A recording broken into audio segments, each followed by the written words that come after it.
Ladies and gentlemen, thank you once again for tuning in to another episode of the GOW. As always, yours truly, the franchise. With me, I have my tag team partner and co-host, Key Tuco. Bro, how you doing? Man, I'm doing good, man.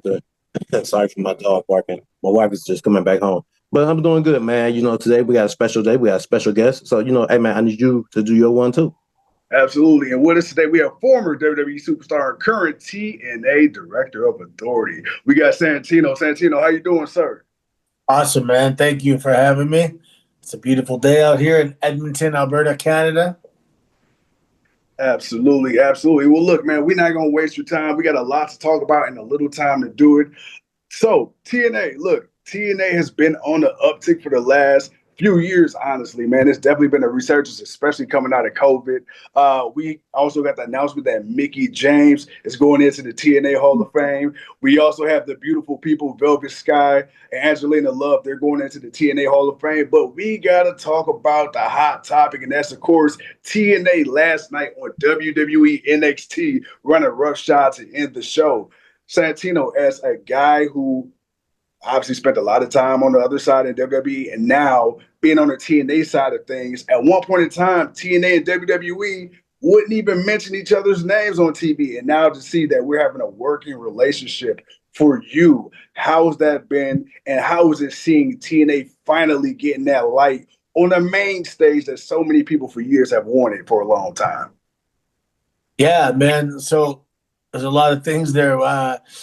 I've been in about 2.5 years at TNA. And when I started, we didn't have the big houses like we had now. If we had 500 people, it was a good show. And now we're like 7. I remember when we hit 3, and then we hit 4, and then 5, and then 6, and then 7. It just keeps growing. It's incredible, man. I was happy being a civilian after I left WWE. I'm a business owner. I'm a family guy, and life is good. And Scott Demore invited me to come to TNA, and it just wasn't the right time a couple times. And then finally, partially because of COVID, I'm like, yeah, you know what? Let's do it, man.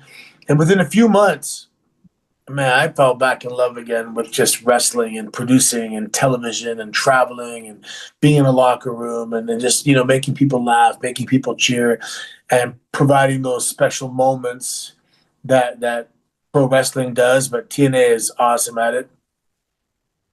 Yeah, and I was with WWE for 10 years. So I've been with TNA for 2.5 years. So I've still been with WWE 4 times as long as I've been, or 3 times, I guess, as long as I've been with TNA. So having them go head to head in the way we're doing, it's I'm kind of pulled in a couple directions, but right now my loyalty is with TNA, and we're gonna do what we got to do to stand up for ourselves. Hey, so I want to ask, what has the morale have been with I guess the talent exchange, I guess if you want to say, with both companies, as far as wrestlers, going back and forth, the kind of give and go that you would kind of want to see in wrestling. What has the morale been in the locker room? Yeah, in the beginning it was great in the sense that it was a real win-win situation. People from NXT that have only developed in NXT and have never been outside of the WWE machine, they came here and they had a huge education. It wasn't necessarily like a wake up, but just to see how it's done somewhere else. It was really good for them. And then for our guys to get that WWE exposure, it was a really good win for us as well. And everything was great until they kind of won our couple titles. And then we're like, whoa, hold on a second. This is good, but they're not supposed to have our titles. So the atmosphere changed a little bit, and we're very tight at TNA. Like we're tight. The locker room is tight, guys and girls. We're family, and man, we pray together, and we drink together, and we fight together, and we encourage each other. It's a fantastic environment, and we're sticking up for ourselves together. Well, you talk about, you talk about the locker room and everything like that. So the one thing, the elephant in the room with the fans at least on the IWC, right? Because you got to kind of take the IWC with a grain of salt.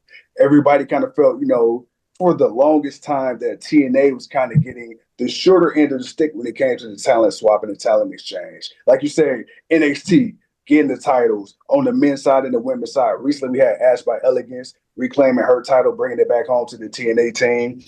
But then we have Mike Santana and a few other talent a couple last week, and they pretty much spoke and addressed that. It's our time to shine now. And then like last night, we had TNA showing up strong, and the thing was the NXT universe really was behind this TNA takeover, if you will. With that being said, for everybody who thinks they know everything, right, about the inner workings of pro wrestling and what's good, what's bad, what's working, what's not, as somebody that's in it on the TNA side, that's in the locker room with these guys and girls, can you tell us exactly just how beneficial behind the scenes, maybe the things that we're not seeing from the outside looking in on how this relationship has benefited TNA? Well, with a lot of guys, I mean, there's guys that the exposure of WWE is, you can't really compare, right? And so, for example, let's say our TNA schedule is light enough that we can take indie bookings if we want. Yeah. And you show up on WWE TV, and your indie booking rate can go up. All of a sudden you're more in demand, you're more current, you're more, popular. And so it helps guys make a better living. So it's significant in like real life applications. And we're the underdogs, so to speak, right? They got all these huge budgets and huge facilities and these NCAA athletes, Olympic athletes, and we're guys that came from the indies. They're guys that paid our dues and developed from the ground up. And so sometimes when you have this pedigree that some of their athletes have, and you think, how can we match that, right? But we match it with passion. Yes. And we match it with grit and dedication and sacrifice. And not only match it, I think we surpass it. If our locker room goes toe-to-toe with NXT, I think we're walking away with the W, to be honest. Yes, sir. Yes, sir. Speaking of NXT and the TNA locker room, we got Victory Road coming up this Friday, right? This Friday, we got Victory Road. We got some bangers on the card. We got Kazarian and Steve Macklin for the TNA International Championship. We got the Elegance brand defending those knockout tag team championships against the Inspiration. We got Myron Reed and, of course, Leon Slater, who's been absolutely killing it, taking over the internet. And we can't forget, we got Moose, Mustafa Ali as well. King, dude, with this card coming up, talk to me. Yeah. With this, one thing I wanted to ask, when you have a match with the stature of the Hardys and the Dudleys, and them coming together and doing what they're getting ready to do for, quite frankly, the last time I believe that we're going to see it. What is that mindset for a guy like you to see these guys still doing it today in 2025, or at least, doing it enough? Yeah, well, I tell you what, when it comes to that match, I'm going to take off my Director of Authority badge. I'm going to grab some popcorn. I'm going to sit back with a big-ass grin on my face, and I'm going to enjoy and be a fan at that moment. And that's what it's for. This is a give back to the fans. This is, people that have been on this ride since the 90s. Yeah. And that's 4 decades. The 90s, the 2000s, the 2010s, the 2020s. Yeah. And maybe we even caught 89 in there somewhere. I don't know. No, maybe they're not. It depends when they started. Because I'm the same age as Matt Hardy, but he started wrestling like, I don't know, 15 years before me. Something crazy. Like, when it comes to real life, we're on the same level. But when it comes to wrestling, he's my senior, and he just has that much more experience. No, it's awesome, man. It's awesome. But as for Victory Road, you mentioned Victory Road. I can't tell who's going to steal the show, because it's going to be, anything with Leon Slater can steal the show. Myron Reed has done an incredible job. stepping up and stepping in. Kazarian and Macklin, that could steal the show. Ali and Moose, like that could steal the show. That's what TNA is all about. It's that attitude. Follow that. Try and follow that. Well, No, go ahead. No, I was about to say, speaking of attitude, the one thing I've noticed is TNA has, you kind of alluded to it earlier. It's kind of been like that proving ground, right? To kind of show people who maybe in other companies, regardless, who you saw potential, or maybe you didn't get a chance to see the full potential. As by Elegance is one of those names. I said it earlier.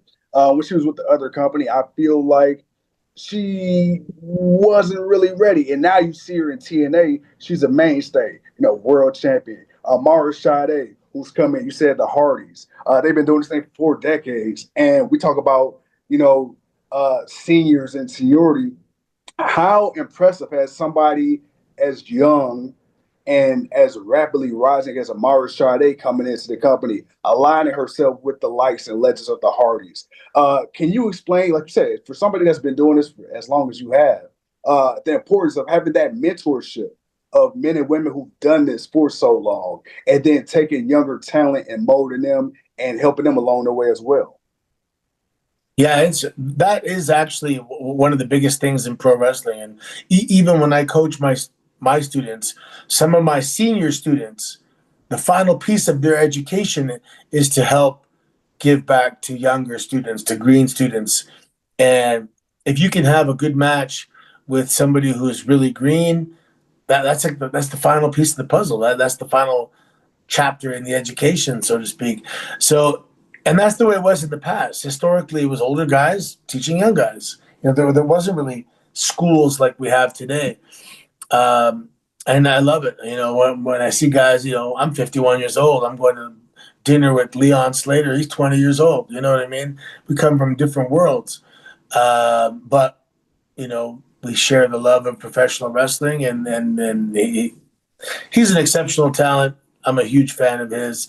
The future for him is like, who knows where he's going to end up. It's incredible. In the locker room is key. King. What I wanted to ask was your new role as the deputy, like that new life that you have in wrestling. I wanted to ask real quickly, like, what has that been for you? And also to have your daughter a part of that. Yeah, working with my daughter has been a dream come true that I didn't think was going to happen this quickly. We wanted it to happen, and we both believe in, making things happen and making our dreams, manifest into reality. But maybe the fact that we were both trying to make it a reality, it happened really fast. So, just as a dad, I just love watching her develop in her career. And every time I go to the PC or I meet everybody down there, they're speaking really highly of her, and she's one of the favorites in the PC with her positive attitude and her work ethic and stuff. And as a dad, the most you can ask for is just to hear that your kid is the hardest working kid there. And that's what I get, that she's one of the hardest working people in the performance center. So, yeah, it's fun just watching her. And working together was cool. And, I remember I was at a convention one time and somebody said, "Oh, look, Randy Orton's father's here." And I'm like, Randy Orton's father? That's Cowboy Bob Orton, man. Like, he's a lot more than just Randy's dad. And then I was like, but I guess if I end up being or Ariana Grace's dad, that's if she gets popular to the point where I'm just her dad, that's good enough for me. Absolutely. And as we get ready to wind down here, I got something that, first of all, I want to give you your flowers, right? Because so often, my partner and I, we talk about talent who, you got the usual suspects, right? But there's I get flowers or talk about guys like R-Truth in the past and things like that. But I also want to talk about you as well. When you first came in to professional wrestling, to the WWE, that match against Umaga, and now to see where you at, 15 plus years later. Definitely want to give you all the love and credit you deserve as well. And it's those unsung heroes, you know, the guys and the girls who train the future for people like me and him to enjoy this thing we call professional wrestling. With that being said, hey, Victory Road this weekend, right? We already said it's going to be a loaded card, it's going to be a stacked card, but I can't let you leave without asking you this. What match, guy or girl, doesn't matter, if you had to choose one match to be like, hey, this is why you should watch Victory Road, which one does Santino choose? Man, it's hard to pick any. There's anything with Leon Slater is going to be incredible, but Moose and Ali is also going to be incredible. I can't go against Leon Slater. That kid's just too incredible. Okay. All right, King, man, any final words for Santino before we wrap it up? No, just just the same sentiments that my friend, he said. Basically, man, appreciate your time and everything you meant to the business. The Cobra will always be something that will be forever in my heart, as that thing about you that kind of stood out. I don't know how you made it what you made it, and it's undeniable. So I appreciate what you've done and what you meant to the business. But just your Thank you. So really, thank you. That's very kind of you. Thank you so much. And with that being said, Santino, I know you got to go with that. We're going to leave it at this. Victory Road this Friday, September 26th. Get your tickets at Ticketmaster.com. If you're going to watch it on the TNA Plus app. That is Ticketmaster.com for tickets. TNA app for if you want to watch it for the pay-per-view. This is Santino. I'm the franchise. He's the king. We are the GOW. Santino, once again, thank you so much for your time, brother. My pleasure. Thank you, boys. Have a great one. Appreciate you.